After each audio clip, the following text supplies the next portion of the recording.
Assalamualaikum warahmatullahi wabarakatuh. Alhamdulillah wassalatu wassalamu ala Rasulillah wa ala alihi wa sahbihi ajma'in, amma ba'. Rabbi shrah li sadri wa yassir li amri wahlul 'uqdatam min lisani yafqahu qawli. Pertama sekali saya ucapkan ribuan terima kasih di atas jemputan dan juga anjuran oleh pihak Baitul Salam. Merupakan satu inisiatif yang sangat bagus untuk mewacanakan atau membedah buku berkaitan dengan ilmu kebatinan. Pertama sekali saya mohon maaf, dah berapa kali, saya kira 3 kali terpaksa dibatalkan program di atas faktor kesihatan. Dia jadi demam turun naik kan. Kita dah standby dah. Esok ni program Baitul Salam. Jumpa pada esok katu mula dia jadi demam balik. Jadi banyak kali terpaksa ditangguhkan program ini. Dan alhamdulillah hari ini kita dapat bersama-sama dalam melakukan orang kata diskusi lah. Saya anggap perkara ni kita boleh santai-santai sikit. Dan oleh kerana kita ada 4 jam untuk pembentangan ini, saya kira dalam setiap selingan tu kita boleh ada sesi soal jawab. So, siapa yang nak mencelah boleh mencelah untuk penerangan ataupun untuk perbincangan berkaitan dengan topik yang kita tengahkan nanti, insya-Allah.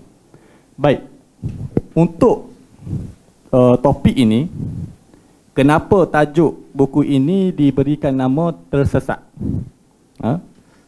Tersesat ni dia boleh baca 2 konotasi. Pertama, ni dia boleh menjadi orang kata tersalah ataupun melencong dalam keadaan dia tidak sedar, tersesat. Tetapi dalam konotasi yang lain pula, dia boleh bermaksud itulah hakikat kesesatan yang paling sesat. Kenapa? Perkara ini dia boleh menjadi 2 punca. Untuk kita nak membincangkan isu New Age. Bila sebut New Age ni kadang-kadang orang kita dia macam satu term ataupun perkataan yang agak berat.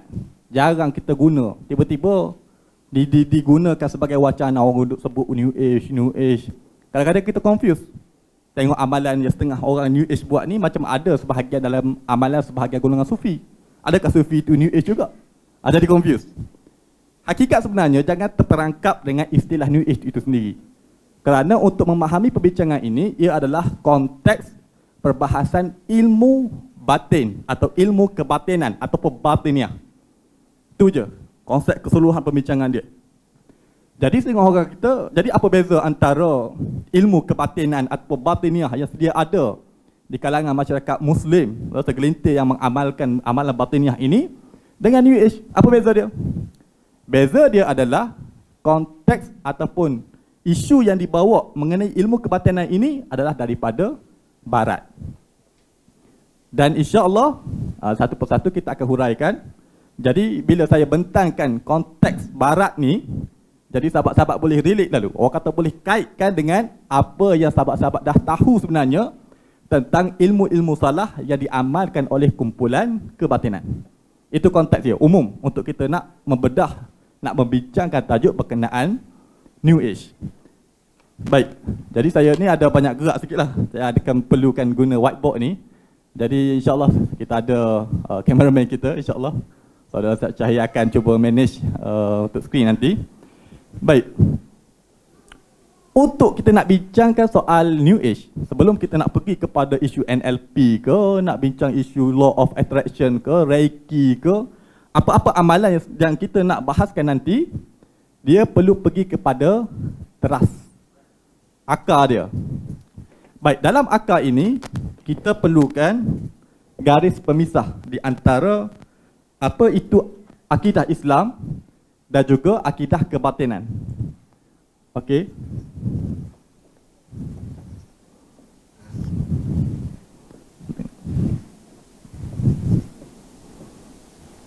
Ini antara benda yang paling penting sekali ya.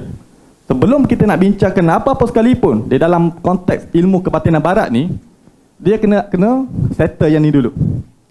Sebab kalau tak settle yang ni, orang akan salah faham bila kita membahaskan sesuatu perkara di dalam konteks ilmu New Age. Contoh saya ambil berkaitan dengan apa yang telah berlaku di dalam dunia Islam di Malaysia terutamanya. isu pengharaman yoga. Pernah siapa-siapa masih ingat lagi? Tahun 2008 apabila JAKIM mengeluarkan fatwa kebangsaan, mengeluarkan fatwa bahawa yoga itu adalah haram. Baik, bagaimana reaksi masyarakat pada ketika itu? Macam mana tekanan dan juga seolah-olah masyarakat kita dia main orang kata hentam keputusan JAKIM untuk mengharamkan yoga itu seolah-olah macam apa sahaja pula senaman kan? Kenapa senaman ni kena haram? Orang jadi antara teks masyarakat itu hanya memahami pengharaman yoga itu hanyalah untuk mengharamkan senaman. Dia tak pergi kepada akar masalah, tunjang kepada masalah yoga itu apa. Dan itulah antara peribadilah saya melihat, mungkin ada sahabat tidak bersetuju, berkaitan dengan fatwa yoga itu ada kekurangan dalam menerangkan akar dan juga garis pemisah antara apa dia ada masalah pada amalan yoga dengan dunia Islam. Apa garis pemisah? Itu antara perkara yang tidak diterangkan. Okey? Baik. Contoh kedua kalau kita ambil bila berlaku pengharaman ESQ oleh fatwa mufti wilayah pada tahun 2010. Okey? Dan menjadi polemik lah di kalangan ramai kalau student-student dan juga orang bisnes. Dia mempertikaikan fatwa ini. Malah mengkritik pula Jabatan Mufti mengeluarkan fatwa tentang pengharaman ESQ. Okey? Ini memang jelas, sahabat-sahabat boleh baca bagaimana orang kata kronologi dan isu yang dibangkitkan berkenaan dengan ESQ itu sendiri. Tahu kan ESQ, satu badan pertubuhan gerakan yang mana dia membawa program-program yang cuba nak enhance ataupun orang kata nak membangunkan semangat motivasi punya program lah.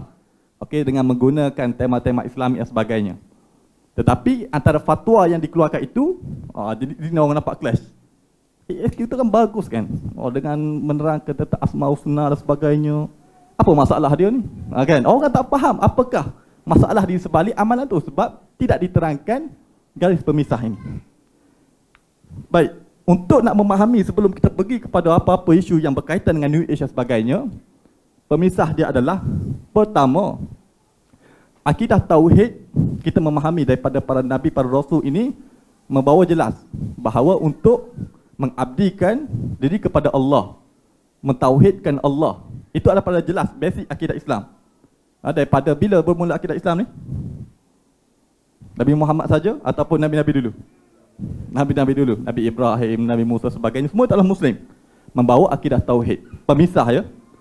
Baik, dalam akidah tauhid ini semua para nabi bawa, dan dalam akidah New Age ini kita kena faham teras dia adalah akidah Okey, nanti saya terangkan. Mungkin inilah cabaran-cabaran yang saya perlu hadapi untuk menghasilkan buku ini kerana ini satu perbahasan falsafah. Satu perbahasan yang berat. Itu cabaran macam mana kita nak mudahkan kepada orang awam ni ataupun semua masyarakat ni bila baca tu boleh memahami. Jadi ini antara perkara saya akan cuba rungkaikan dengan cara yang mudah insya-Allah nanti ya. Okey. Tauhid mengesakan Allah. Seperti surah Al-Ikhlas jelas. Kita baca untuk memahami konteks tauhid itu sangat mudah. Monism apa dia? Kesatuan, menyatukan diri kepada sumber yang sama. Okey, saya buat satu rajah ya. Bulat gini, titik tengah.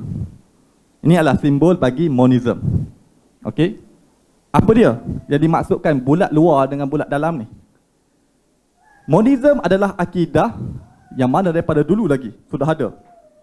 Mengatakan bahawa alam ini tercipta daripada satu titik ataupun satu sumber, pusat ataupun satu tenaga yang telah orang kata memecahkan diri dia sehingga menjadi apa yang ada di dunia yang ada sekarang ni. Ini dipanggil monism. Daripada satu titik berpecah. Jadi semua ni apa yang ada di dunia ni, planet, galaksi dan sebagainya, bermula daripada satu titik. Baik. Apa satu titik ni? Di sinilah berlaku pelbagai istilah-istilah yang berbeza bagi makna yang sama. Satu titik, kalau dalam Hindu mereka memanggil sebagai Brahman. Okey. Dalam falsafah orang Yunani dia panggil sebagai the one. Dalam falsafah Rom, dia panggil sebagai monad. Okey, dalam dunia sufi dia panggil sebagai, pernah dengar? Nanti kita terangkan bagaimana yang dimaksudkan kepada monism ini, pergi kepada monad, Brahman, one, apa lagi? The mind, false, macam-macam nama berbeza-beza, tetapi akar dia adalah monism. Baik, saya ambil satu contoh. Okey, kalau kita memahami bahawa semua alam ini seperti mana akidah-akidah ini, okey, nampak macam seolah-olah macam nak ke arah tauhid lah kan, nak menyatukan Tuhan, oneness. Bunyi oneness tu macam apa masalah oneness? Sama dengan tauhid.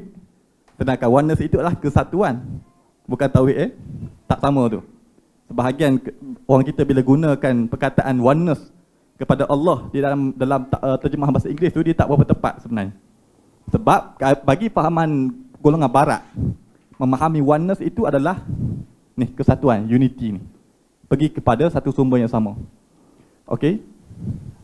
Bila dia kata semua ini adalah berasal daripada satu sumber yang sama, maka semua ini adalah sumber yang sama, zat yang sama, sifat yang sama. Okey. Kalau saya guna istilah contoh Brahman, kita ambil dalam akidah Hindu. Hindu, dia ada satu teras akidah dia, yang mana kalau kita tengok Hindu ni pelbagai mazhab, pelbagai aliran dia ada.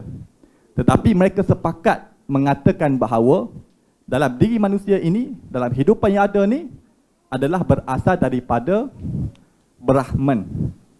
Yang mana Brahman ini adalah pusat ruh, satu yang segala-gala yang menghidupkan segala-galanya. Dia telah memecahkan diri dia, dan pecahan, partikel-partikel yang pecahan daripada Brahman ini dikenali sebagai Atman. Okey. Dan lepas ni kalau konsep dia hampir sama. Saya hanya terangkan satu saja, dan lepas ni konsep dia hampir sama. Semua ni dia memiliki, orang kata, kesepakatan. Walaupun tidak berguru di atas satu sama lain, tetapi memiliki kesepakatan. Dari mana sumber ilmu dia ambil? Wallahualam. Nanti kita pergi kepada ilmu menurun dan sebagainya nanti, insyaAllah. Baik. Daripada Brahman ni, Atman. Bahasa kita, ruh lah, yang menyebabkan hidup manusia dan sebagainya. Dan falsafah Hindu, dia faham bahawa Atman yang menghidupkan manusia, dan tujuan bagi seorang Hindu, apa yang membezakan antara Hindu dengan Hindu lain ni, dia tak ada beza, kecuali kalau dia ni tidak ada fahaman yang mengatakan bahawa Atman bukan Brahman. Sebab semua Hindu dia sepakat. Ada aliran Hindu, nak cerita betapa banyaknya aliran Hindu ni. Ada Hindu yang mengatakan Tuhan tu tak wujud. Aliran Hindu dia panggil Nastika. Okey. Dan satu lagi panggil Astika. Okey, Nastika ni adalah aliran Hindu yang mengatakan Tuhan ni tak wujud. Tak ada Tuhan. Seperti mana dalam falsafah Buddha, Jainism, agama Jain di India. Yang mana mereka mengatakan bahawa Tuhan ni tak ada. Dan tidak dibahaskan langsung tentang Tuhan. Dan pada aliran satu lain, yang lain pula, dia panggil Astika, mengatakan bahawa Tuhan tu ada. Walaupun akidah mereka ni berbahas tentang Tuhan ada tak ada, kalau dunia Islam ni, kalau siapa menafikan Tuhan jadi mulhid ataupun ateis ni, kufur lah, clear. Tetapi pada mereka, masih lagi mereka letak sebagai di bawah payung ataupun mazhab aliran bagi Hinduism. Sebab apa yang persamaan mereka? Pada mereka, isu Tuhan tak Tuhan ni secondary issue. Yang penting, akidah dia mengatakan bahawa Tuhan ini ataupun roh ini adalah berasal daripada satu sumber yang bernama Brahman. Dan inilah saya kena bagi penerangan sedikit berkenaan Brahman ini banyak disalahgunakan. Walaupun orang sebahagian kita ni melihat dia sebagai peluang untuk dakwah. Tetapi bila saya dalami balik, cek balik konsep Brahman dalam Hindu ini sebenarnya tak sama dan tak boleh nak sabitkan dengan akidah Tauhid. Sebab apa? Brahman, perkataan Brahman dalam kitab Hindu, kitab Veda, Upanishad, dia kata Ekam Braham Dvidivyanasti Nanaste Kinca. Eka maksudnya esa, Brahman tu satu. Biasa dengar kan? Mengatakan Brahman itu satu, tidak ada keduanya Brahman. Brahman itu adalah tidak boleh digambarkan, tidak boleh diimagekan. Dia ni tidak memiliki sifat, tidak memiliki bentuk dan sebagainya. Kita dengar sekali dengar tu macam Allah, kan? Hakikatnya apa yang dimaksudkan pada mereka Brahman ini adalah dia bukan konsep tauhid, tapi dia memahami bahawa Brahman ini adalah sumber segala roh, sumber segala hidupan yang tidak ada image, tidak berbentuk, tidak orang kata memiliki apa-apa yang boleh dibayangkan, tetapi daripada sumber roh ini dia berpecah. Ada sama ada boleh panggil lah istilah fight ataupun istilah emanasi, melimpah, berpecah, serpihan. Itulah macam bunga api tu dia meletup, serpihan tu. Dan serpihan itulah menjadi ruh dalam diri setiap hidupan ini. Okey, boleh clear itu? Okey, baik. Jadi Brahman bukan konsep tauhid. Dia adalah monism. Dia sebenarnya benda tu sipit-sipit. Dia hampir nak sama sebenarnya, tapi dia akan pergi kepada konsep monism. Bila dia kata semua manusia ni adalah asalnya daripada Tuhan ataupun Brahman, sebahagian aliran yang mengatakan Brahman ini sebagai Tuhan, dan sekadar untuk guna perkataan Tuhan tu, okey, sebab kita faham perkataan Tuhan di sisi orang bukan Islam, mereka menggunakan banyak tempat, banyak kaedah, banyak bentuk. Ada yang dipatungkan, ada yang dibatukan, dipanggil Tuhan dan sebagainya, ada yang bertuhankan duit dan sebagainya. Istilah Tuhan. Tetapi bentuk dan juga konteks yang dimaksudkan mereka itu berbeza. Jangan terperangkap bila mereka mengatakan Tuhan, maka kita memahami sama dengan Allah. Tak boleh.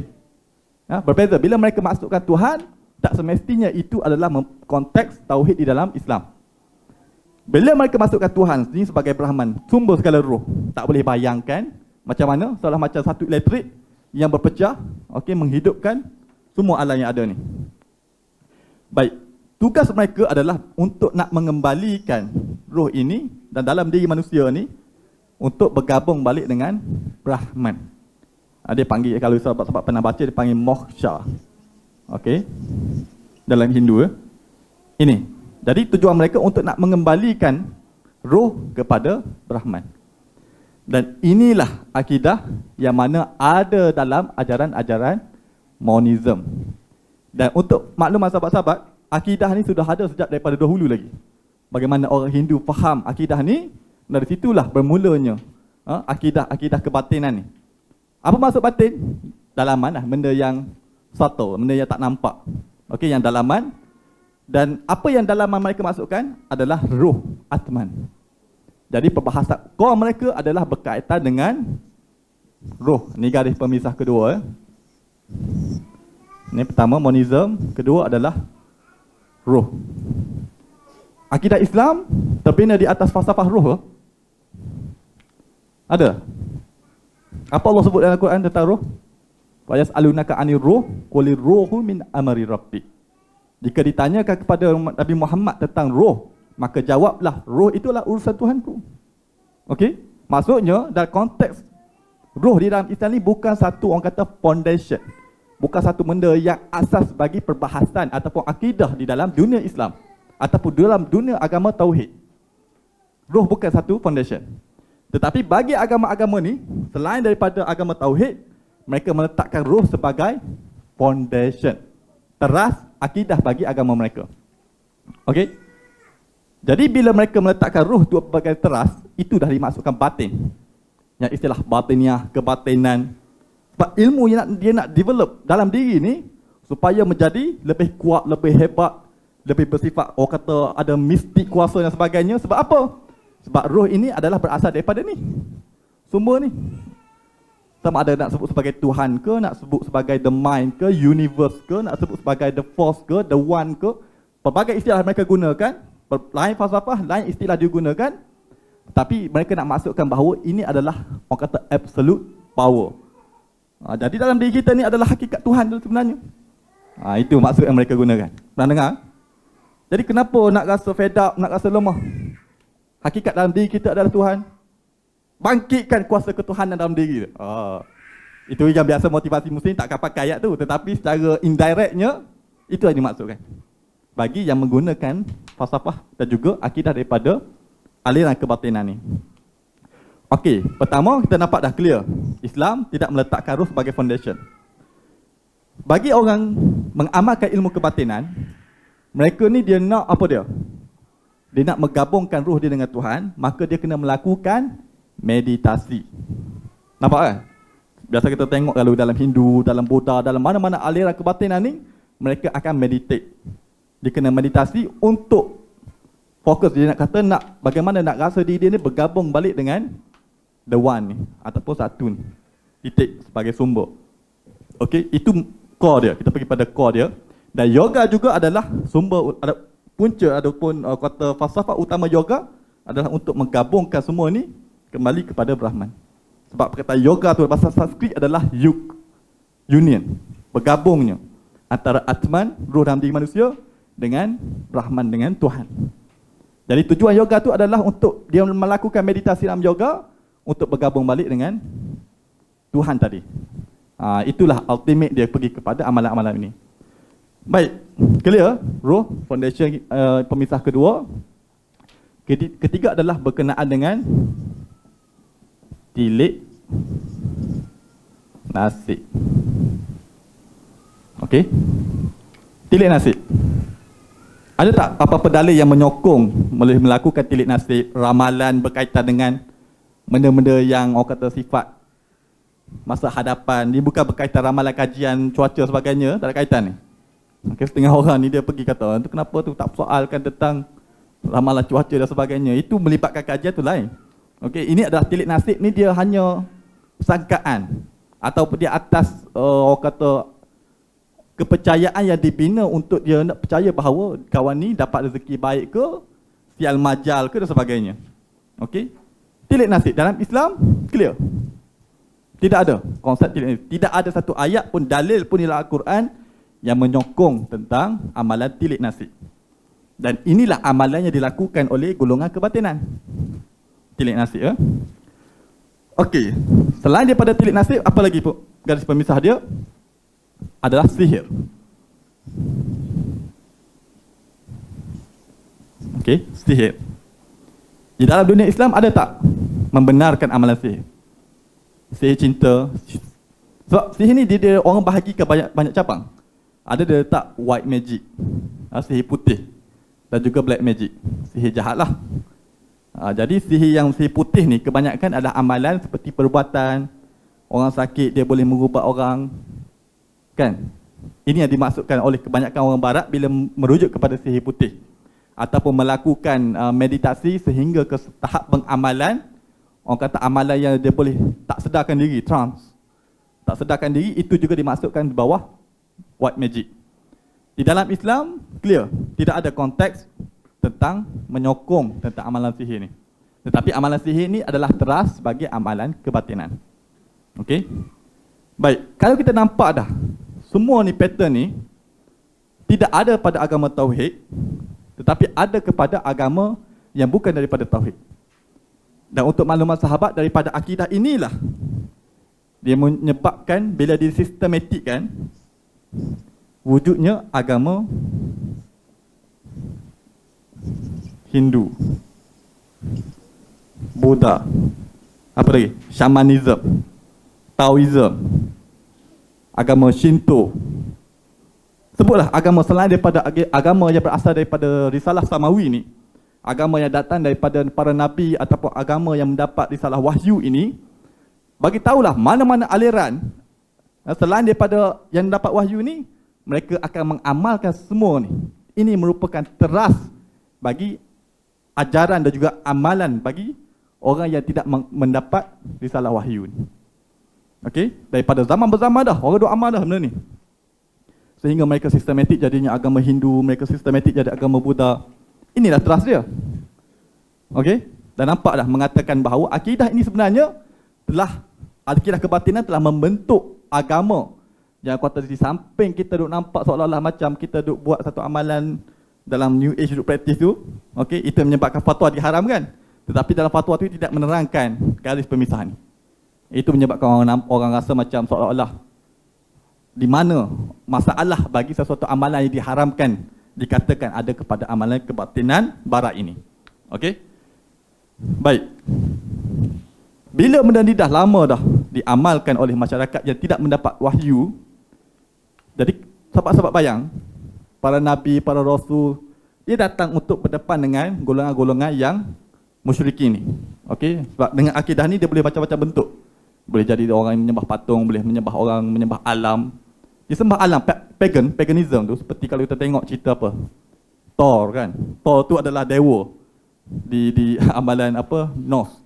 Yang mana ada Odin, ada Loki dan sebagainya. Itu adalah nama-nama dewa pagan bagi masyarakat barat satu ketika dahulu. Dan kalau sahabat-sahabat tengok konsep pagan yang sembah alam ni, Tuhan apa? Tuhan peti, Tuhan gunung, Tuhan ribut. Ini apa yang paganism. Dia menuhankan sesuatu elemen yang ada pada alam ni.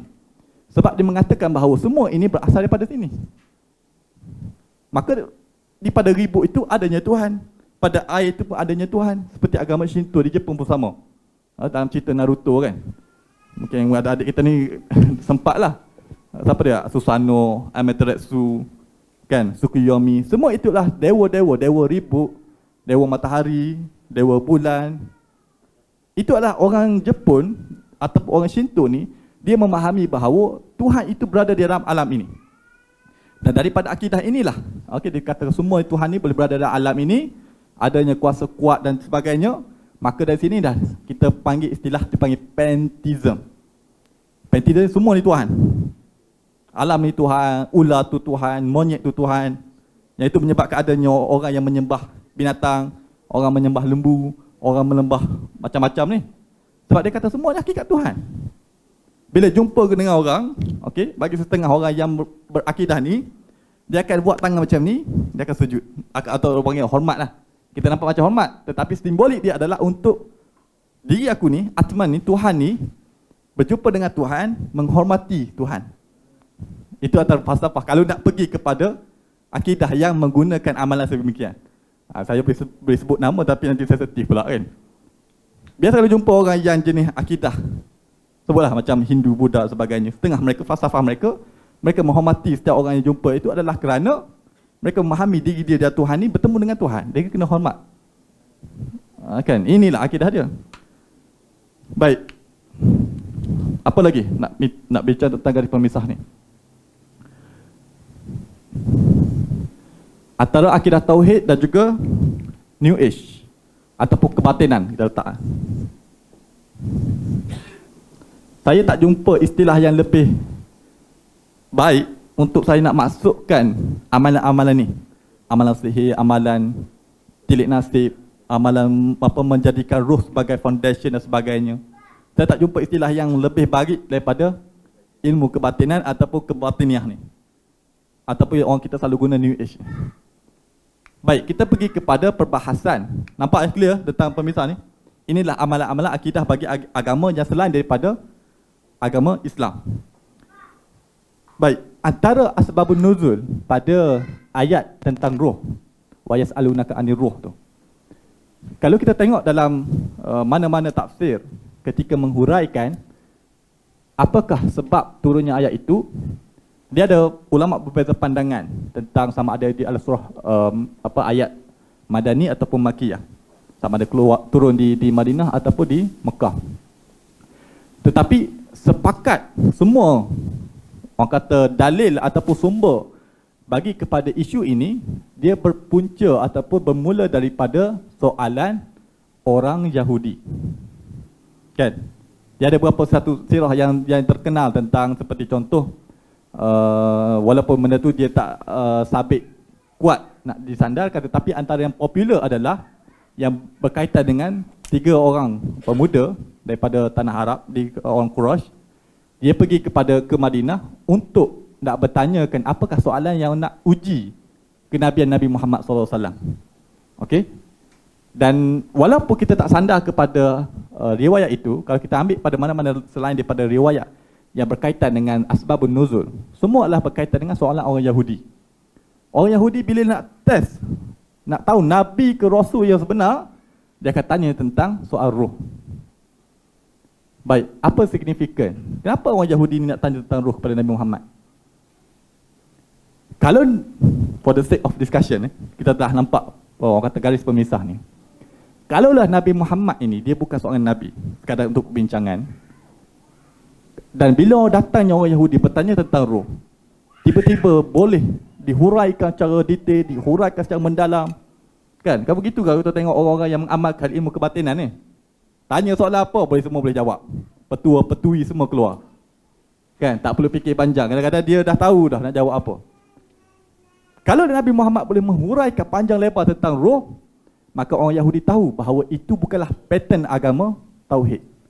Sebab kitab-kitab para nabi daripada Nabi Adam, Nabi Musa sebagainya, roh bukanlah teras bagi akidah tauhid. Kalau baca dalam Bible sekalipun, mereka tidak meletakkan isu perbahasan roh sebagai foundation seperti mana agama Hindu, seperti agama-agama yang selain daripada agama tauhid. Ya? Agama tauhid jelas foundation bukan soal roh. Dia akan, kalau Nabi Muhammad dia boleh hurai, maka apa perspektif orang Yahudi ataupun tanggapan orang Yahudi pada Nabi Muhammad? Sama ada dua kesimpulan mereka boleh buat. Sama ada Nabi Muhammad ni seorang yang pagan dan jenis sembah alam, sembah patung sebagainya. Kedua, sama ada dia seorang ahli falsafah. Sebab ahli falsafah dengan pagan yang menjadikan benda ni sebagai teras. Sahabat-sahabat tengoklah, seperti contoh kalau kita tengok ya, monad, perkataan monad. Ini adalah perbahasan falsafah di Rom. The One. Ini adalah perbahasan falsafah di Greek, Yunani. Brahman Atman, itu adalah falsafah di India. Semua ini kalau untuk menghurai tentang roh ni, dia kena berfalsafah. Untuk nak terangkan bagaimana manusia boleh hidup, manusia boleh mati ni. Kita dalam Islam, sebab kita dah dapat wahyu. Allah dah bagi dah guideline. Roh itu adalah makhluk yang Allah ciptakan. Clear cut, settle. Roh ini adalah makhluk Allah yang Allah ciptakan, Allah tiupkan dalam setiap diri manusia. Dia bukanlah sebahagian daripada diri zat ataupun bahagian Allah itu sendiri. Itu clear cut dalam Islam. Mana-mana sumber dalam akidah tauhid ini, mereka clear cut. Bagi agama yang tidak mendapat wahyu, tidak mendapat risalah tauhid, bila dia nampak seseorang dia boleh hidup, macam mana orang ni, hari ni okey, sihat. Bila aksiden terlanggar, mati. Apa menyebabkan dia mati tu? Benda ni yang jadi persoalan. Bagi orang tak dapat, dia tak ada wahyu. Kita lain lah, orang tauhid ni yang bagi kitab dan sebagainya, mereka dah tahu benda tu penerangan, Allah bagi penerangan. Tetapi bagi orang yang tidak ada wahyu, mereka menjadikan benda ni sebagai teras untuk mereka bahaskan tentang bagaimana boleh manusia hidup, manusia boleh mati. Kenapa manusia boleh ada di dunia ni? Apa tujuan manusia diciptakan? Ini jadi teras perbahasan bagi ilmu kebatinan. Okey? Contoh kalau kita tengok bahagian ni, bila sekarang ni medical dah advance sikit kan. Walaupun keadaan seseorang tu nazak, okey, hospital ni dia boleh masukkan pelbagai alat mesin. Okey, untuk memaksa badan kita ni masih lagi supaya berfungsi. Okey, walaupun dalam keadaan mangsa itu keadaan koma dan sebagainya, okey, tetapi mesin itu cuba membantu untuk meneruskan, okey, untuk merawat bagi seorang yang tak sedarkan diri ni. Dan sampai satu tahap, orang kata lifeline itu masih lagi berdenyut, masih lagi orang kata hidup lagi, kan. Tetapi bila doktor dia cek sama ada mangsa yang terlantar sakit ni, kalau otak dia dah tak berfungsi, dah mati, dia panggil brain dead. Kalau dah mati otak dia, maka dia akan isytihar sebagai mati. Tapi kalau otak dia masih lagi ada reaksi dan sebagainya, dia lagi masih kata dia ni masih lagi keadaan boleh diselamatkan. Walaupun dah mesin ni support, okey, lifeline tu masih hidup lagi. Walaupun kata kalau secara kita faham, jantung tu masih lagi dipam lah. Okey, tetapi kalau doktor kata otak dia telah mati, maka dia telah meninggal. Yang menghidupkan lifeline itu hanya kerana support daripada mesin tu, yang memaksa supaya jantung itu berdegup. Jadi kalau ikut mereka ni yang tidak mendapat wahyu, apa yang mereka nak bahaskan? Apa yang mereka nak faham? Apa yang menyebabkan manusia ni mati? Jadi inilah menyebabkan mereka menjadikan roh sebagai teras mereka, dan lalu mereka membuat kesimpulan bahawa roh ini berpunca ataupun berasal daripada satu sumber. Dan untuk maklumat sahabat semua, akidah ni membahaskan roh ni kata berasal satu sumber ni, dia telah menimbulkan, orang kata, pelik lah pada saya. Ini satu benda yang agak menarik untuk dibincangkan. Alam Melayu ada tradisi ni, kepercayaan mengatakan roh diri manusia ni berasal daripada satu sumber, ataupun mengatakan semua alam yang hidup ini adalah berasal daripada Tuhan yang sama. Pergi ke Jepun, ada amalan yang sama. Pergi ke Korea, ada juga kepercayaan yang sama. Pergi ke Afrika pun ada kepercayaan yang sama. Dia seolah benda tu diajar oleh satu mahaguru, yang memiliki akidah yang sama, dia boleh hajar ke seluruh pelosok benua untuk mengajar tentang akidah dalam diri manusia ni ada Tuhan. Yang berasal dalam roh diri manusia ni adalah sebahagian daripada satu pusat sumber yang merupakan Tuhan. Padahal mereka ni tidak pernah bertembung. Contoh kita ambil akidah yang di Greek, Neoplatonism, Middle Platonism ataupun akidah Stoicism, mereka tak pernah bertemu dengan falsafah daripada India. Di Greek dengan India jadi jauh lah. Tetapi mereka memiliki konsep hampir persamaan. Hampir sama. Sebab apa? Sebab bagi orang mengamalkan akidah ni, mereka akan pergi kepada satu lagi amalan yang mana mereka ada konsep menurun. Bila menurun ni, kita dalam Islam, itulah perbezaan antara agama Tauhid ni. Allah terangkan tentang jin. Dalam surah Al-Jin tu, Allah cerita satu makhluk yang memang hidup bersama dengan kita ni, yang gaib. Tetapi bagi akidah mereka, mereka tak ada konsep jin ni. Tak nak faham bagaimana konsep jin dan sebagainya, makhluk gaib ni. Jadi bila mereka ada mengamalkan meditasi, mengamalkan ilmu menurun dan sebagainya, menurun ni orang betul-betul tak sedar. Tiba-tiba masuk satu makhluk dalam diri dia, makhluk gaib. Tiba-tiba dia bercakap bahasa lain. Tiba-tiba dia beraksi dengan, kalau bahasa kata orang Melayu ni, okey, dia akan cuba menjadi ruh, apa dia? Tunteja ke, dia cuba menjadi ruh. Dia bagi tahu lah, ruh-ruh para dewa, ruh-ruh para raja dan sebagainya. Lalu orang tu akan beraksi seperti mana yang dia dakwa ni adalah ruh orang-orang dulu. Kalau konteks di negara-negara lain, mereka akan mendakwa bahawa dia tu adalah dewa. Jadi orang yang tidak ada wahyu, tidak ada konsep tentang konsep jin dan sebagainya, mereka akan percaya. Mereka kata, ni betul ni, roh para dewa yang datang masuk badan dia ni. Dan roh ni, atau bukan roh lah, jin lah senang. Jin inilah yang mengajar mereka tentang ilmu-ilmu gaib ni. Dan inilah, kalau sahabat-sahabat pergi buat kajian, pergi ke Afrika, pergi ke negara mana, akan ada amalan yang sama, yang seolah-olah benda tu synchronize. Contoh saya ambil, perkara yang mula trigger saya benda ni adalah amalan orang Melayu dengan amalan orang Afrika. Afrika ni jauh lah kan, benua Afrika, tetapi memiliki persamaan yang ketara. Orang Melayu ni dia ada amalan dulu-dulu, Mak Yong, Kuda Kepang, apa dia lagi? Mak Yong, Kuda Kepang, Ulik Mayang, kan? Mai Puteri. Warna kulit dia beza sikit. Yang ni, apa persamaan dia adalah dia akan ada muzik. Apa macam muzik kan? Dia akan ada muzik. Dan mereka juga akan ada, orang kata, menurun. Yang mana setiap orang ni yang nak beraksi dalam program ataupun ritual ni, dia kena diseru jin untuk masuk dia. Tapi tak panggil jin lah. Dia panggil tu Puteri Tujuh ke, Puteri Santobong ke, nama-nama puteri. Sebab jin ni dia tahu macam mana nak keletong orang ni. Dia ikut inklinasi kita ni. Macam apakah keinginan kita. Kalau kita ni asyik nak jumpa dengan orang pakai serban dan sebagainya, dia datang dalam bentuk macam tu. Orang Kristian dia akan datang dalam bentuk seperti mana keimanan dia dalam agama Kristian. Dia pun cerdik juga. Dia taklah orang kata datang keadaan macam Sami Buddha berjumpa dengan orang Islam. Dia tak akan buat macam tu.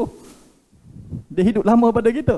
Jadi benda-benda ini berlaku, kalau kita tengok dalam tradisi orang Melayu ni, bila nak buat benda tu kena ada muzik, kena ada orang kata amalan menurun dalam untuk melakukan makyun dan sebagainya.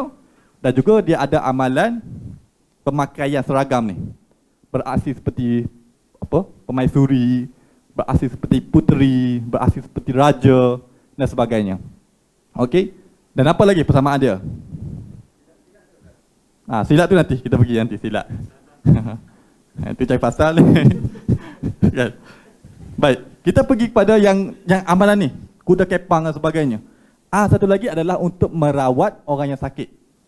Mak Yong merawat orang sakit. Mai Puteri, kalau Kelantan ni ada amalan bageh. Bageh ni lebih kurang samalah. Okey, sebab benda ni saya nampak sebab saya dekat Kelantan ni dia kampung sikit, kawasan saya ni.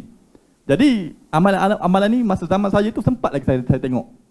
Orang yang betul-betul sakit, bila tiba-tiba datang orang kata dibagih. Bagih ni macam samalah amalan yang mana makyun dan sebagainya. Sehingga yang orang yang tersakit, yang terlantar tak bangun beberapa hari ni, tiba-tiba boleh bangun, menari dan sebagainya. Lepas pada tu sembuh. Ini antara mainan dia ni. Okey, dan memang benda tu berlaku. Menjadilah itu yang bomoh-bomoh duk guna tu. Jadi bila amalan ni kita tengok pattern dia sudah ada di alam Melayu, cuba sahabat-sahabat pergi ke negara Afrika, juga ada amalan yang sama. Seperti Candomblé, Candomble, Candomblé. Sahabat boleh tengok macam mana amalan dia. Agama Santeria, amalan orang Afrika, agama Mankumba, Umbanda. Semua ini saya dah terang dalam buku ni. Yang mana amalan-amalan ini juga memiliki hampir persamaan yang kita kata hampir sama konsep dia. Cuma beza dia adalah bahasa dia beza, okey, jenis alat muzik yang berbeza, tetapi amalan dia sama. Kena menurun, kena ada alat muzik, kena ada orang kata pemakaian khas seperti seorang puteri, seperti seorang pemaisuri, ratu, raja dan sebagainya, dan juga boleh melakukan rawatan penyembuhan. Sama. Bagaimana mereka boleh bertemu ni? Pernahkah orang kita pergi belajar ke Afrika benda ni? Tidak. Maha guru dia yang tu. Mata guru yang sama untuk mengajarkan benda ni. Amalan dia memiliki konsep yang hampir sama. Okey, benda ini dan daripada konteks inilah bagaimana mereka dapat synchronize konsep yang hampir sama walaupun benua negara ni jauh-jauh tak pernah bertemu, tetapi falsafah dan juga akidah ini merata di seluruh dunia. Ada diamalkan. Okey? Yang itu kita dah faham dah. Ini garis pemisah dia, kita clear. Baik. Seterusnya, kita dah settle yang tu. Kita pergi kepada perbahasan di dalam buku kita ini. Okey. Mungkin saya rasa ada sahabat-sahabat dah ada buku kan. Sampai itu salam, saya pasti mungkin ada yang percuma ke? Dapat percuma, alhamdulillah. Moga Allah berkati Baitul Salam. Ada penginfak insya-Allah. Okey, jazakallah khair. Baik.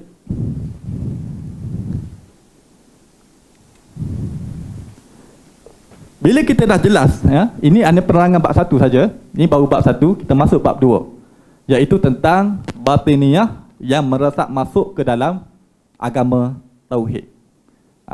Sebab tu bila kita dah terangkan bahawa mereka ni daripada zaman dulu lagi dah ada, dah berkembang, dah mereka dah amalkan amalan-amalan ini, takkanlah bila agama tauhid berkembang dia nak tengok saja. Jangan kata mereka ni tidak melakukan dakwah. Jangan kata mereka ni tidak bermissionary. Jangan kata mereka ni hanya duduk amal mereka tu tanpa disebarkan kepada orang lain. Selagi dalam politik pun orang boleh, orang kata mempengaruhi satu sama lain, takkanlah bab kepercayaan orang tidak mempengaruhi satu sama lain. Semua sekarang dunia ni adalah dunia orang kata missionary. Saling nak menyebarkan pengaruh antara satu sama lain. Okey, kalau kita tak mempengaruhi orang lain akan mempengaruhi kita. Tu sifat dia. Itulah dunia ni. Okey, LGBT-nya sebagainya macam-macam lah yang datang, pelbagai ideologi. Dan juga kumpulan ini mereka tidak akan duduk diam, mereka akan propagate.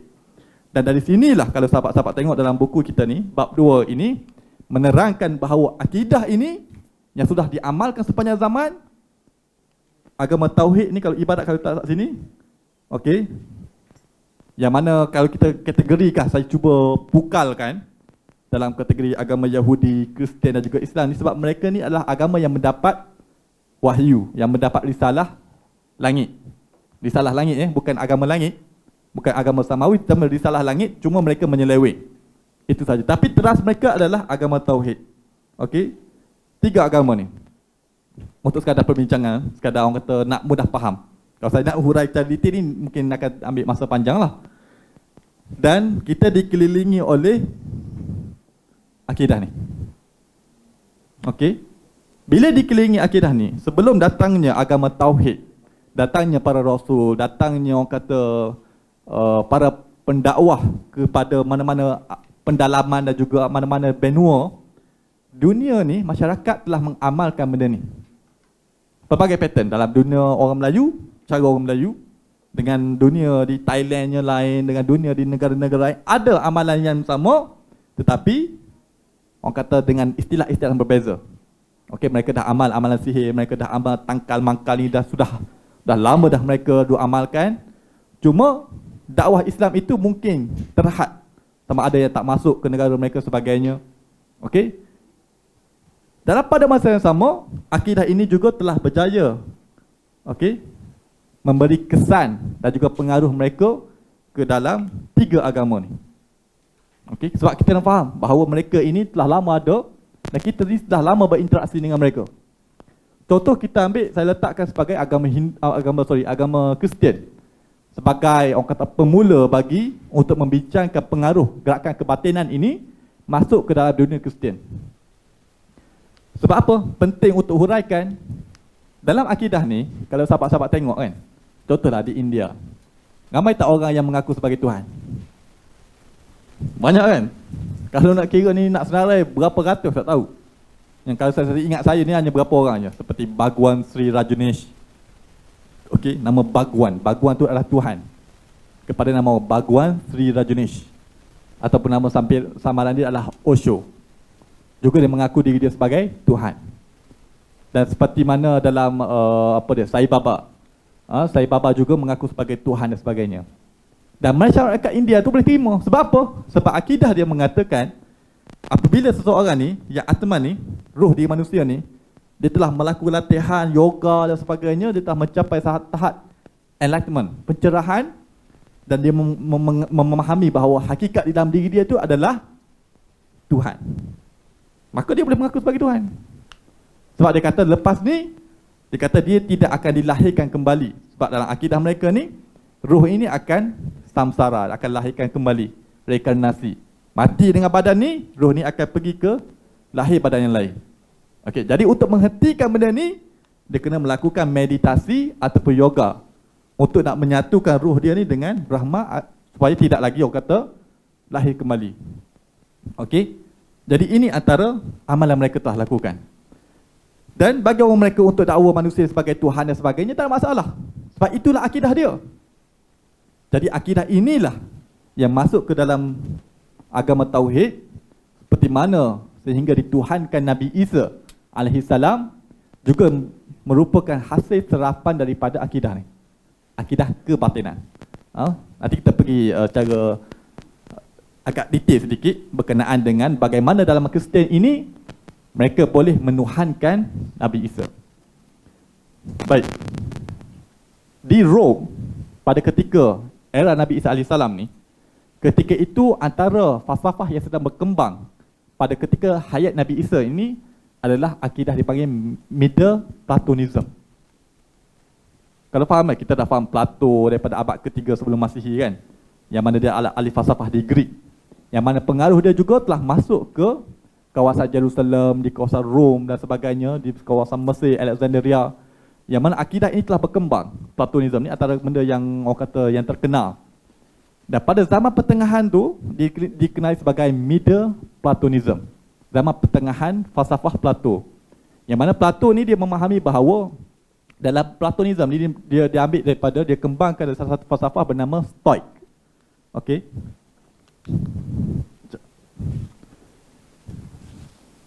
Ni penting sebenarnya.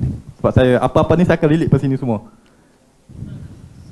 Okey, Stoic.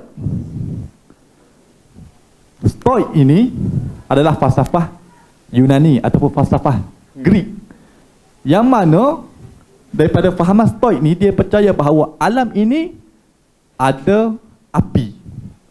Api yang dimaksudkan itu adalah roh yang menghidupkan manusia, menghidupkan binatang, yang menghidupkan segala yang ada ini. Dia kata semua ni seakan-akan ada api di dalam diri mereka ni. Dan api ini bersumber daripada satu benda yang sama. Nah, inilah sebenarnya akidah-akidah sama, cuma disistematikkan. Daripada zaman dia, datang orang lain lagi, dia akan mensistematikkan atau menyusun lagi falsafah-falsafah yang sedia ada. Begitulah, falsafah ini mula disusun. Dan daripada Stoicism ni, secara kesimpulan mudahnya adalah mereka memahami bahawa semua ini adalah Tuhan. Semua ini ada sumber api roh yang sama dalam diri setiap manusia dan juga haiwan, hidupan dan sebagainya. Itu akidah Stoicism. Jadi Platonism ni dia membawa lagi, dia mensistematikkan akidah Stoic ini dengan mengatakan bahawa semua ini, alam ini adalah abadi. Tak akan orang kata tak akan hancur. Yang ini yang berlaku kritikan keras Imam Al-Ghazali terhadap akidah-akidah mana yang masuk dalam dunia Islam, sehingga beliau menulis kitab Tahafut Al-Falasifah tu. kesesatan ahli falsafah. Antaranya dia senaraikan sekali antara terkesan seperti Ibn Arabi, Ibn Sina, Al-Farabi. Ibn Arabi tak sebut lagi yang tu. Tapi Imam Ghazali mengkufurkan Al-Farabi dan juga Ibn Sina atas daripada kesan benda-benda macam ni, falsafah ini. Okey. Jadi daripada akidah Platonism yang memahami bahawa semua ini adalah Tuhan, yang boleh orang kata diserap melalui roh. Roh itu abadi dalam fahaman Platonism ini. Jadi oleh kerana daripada fahaman ini sehingga terkesan kepada salah seorang pemimpin agama Kristian yang terawal yang mula orang menghimpunkan Bible, yang salah satu buku nama Gospel of John. Okey, Gospel of John ni adalah New Testament yang mana dekat dengan Nabi Isa, dikaitkan kepada Nabi Isa, yang mana ia dikenali sebagai Philo of Alexandria. Dia salah seorang church father, seorang yang orang kata imam muktabar lah dalam agama Kristian pada peringkat awal, dan dialah membawa konsep logos ataupun mengatakan bahawa Nabi Isa itu sebagai Tuhan. Hasil kesan daripada Middle Platonism. Hasil pada falsafah ni. Dan pada zaman Middle Platonism ini, kalau sahabat-sahabat tengok dalam buku ini, saya menerangkan satu lagi akidah falsafah yang sama yang menyerupai konsep Middle Platonism ini adalah Gnosticism. Okey, itu adalah falsafah-falsafah yang telah diamalkan oleh masyarakat Rom pada ketika hayat Nabi Isa AS. Jadi pada hayat mereka ni, mereka memahami bahawa Nabi Isa ni, nak hasil daripada mereka taksub kepada Nabi Isa dan sebagainya, sehingga mereka mengaitkan konsep logos itu kepada Nabi Isa, sehingga mereka menuhankan Nabi Isa. Okey, kalau sahabat-sahabat baca, nak buat kajian berkenaan dengan apa yang disebut dalam Bible, Gospel of John tu, dalam buku, kalau bahasa Melayu dia sebut buku Yohanes. Okey, baca konteks tu dan mempelajar apa yang diusahakan oleh Philo of Alexandria yang terkesan dengan falsafah Middle of Platonism ni, Middle Platonism. Jadi kalau kita tengok, baca dalam Bible, Gospel of John tu, kita akan dapat relate dengan inilah akidah yang dimaksudkan. Okey, dia bukan Neo Platonism lagi. Neo Platonism ni kedian. Dia abad ketiga Masihi. Yang tu selepas pada Nabi Isa dah meninggal dalam 300 tahun. Neo Platonism tu kedian. Tapi ketika hayat berlakunya pertuhanan Nabi Isa ni adalah Middle Platonism. Okey, dia ada falsafah Plato ni kena baca lebih lagi. Ini adalah sekadar untuk pendedahan. Sahabat-sahabat nak memahami tu boleh baca dalam rujukan yang sedia ada. Okey. Baik, daripada akidah inilah mereka menuhankan Nabi Isa dengan mengatakan Nabi Isa ini adalah hakikat daripada awal penciptaan. Daripada sebelum adanya Father. Sebelum adanya Father, adanya Monad. Ya? Sebelum ada Tuhan Bapa dalam Kristian, yang dalam fahaman Gnosticism ni, dalam fahaman falsafah yang mempengaruhi agama Kristian ini, mereka memahami bahawa Monad, adanya satu sumber segala kehidupan ni, sumber segala roh. Dan Monad ni, dia nak menzahirkan diri dia supaya manusia ni kenal dia. Dia nak zahirkan diri dia, hakikat dia orang tak boleh kenal dia. Dia tidak boleh digambarkan, tidak boleh di-image. Konsep sama seperti ni. Okey. Lalu dia orang kata mentajalli ataupun orang kata menturunkan martabat diri dia, okey, dengan file ataupun emanasi. Nak menturunkan diri dia supaya manusia kenal dia, dia muncul dalam bentuk aeon. Ini bukan aeon mall tapi ini aeon.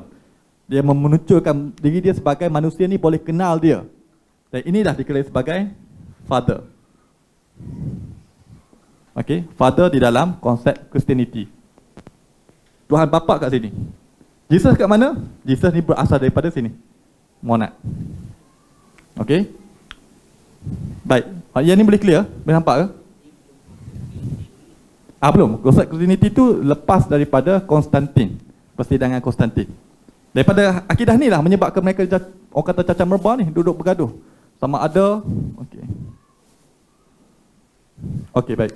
Sama ada dia duduk bincang, sama ada nak kata Jesus ni Tuhan ke tak Tuhan ke, dia menjadi satu persidangan, jadi satu perbahasan yang besar dalam dunia Kristian hasil dari pengaruh ni.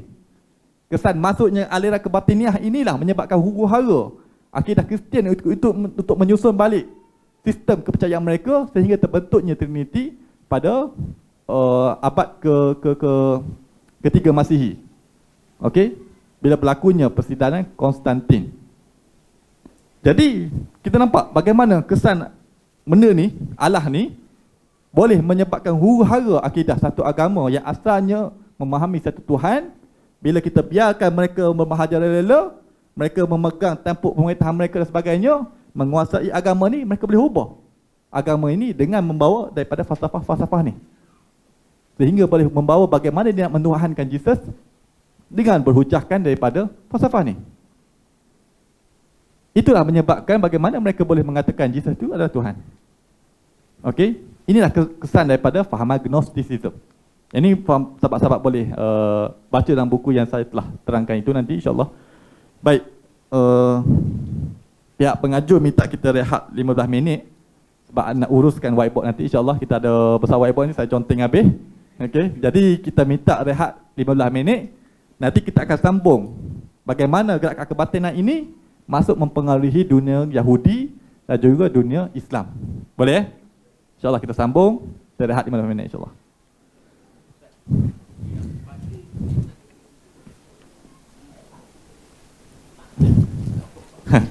Dia macam ni, kalau daripada satu ni, titik ni, dia telah dia akan ada beberapa tahap martabat, seperti yang fahaman martabat 7 tu kan.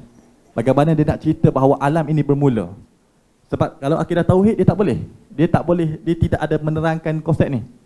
Sebab untuk nak mengatakan roh dalam diri ni adalah Tuhan, dia kena masuk akidah ni.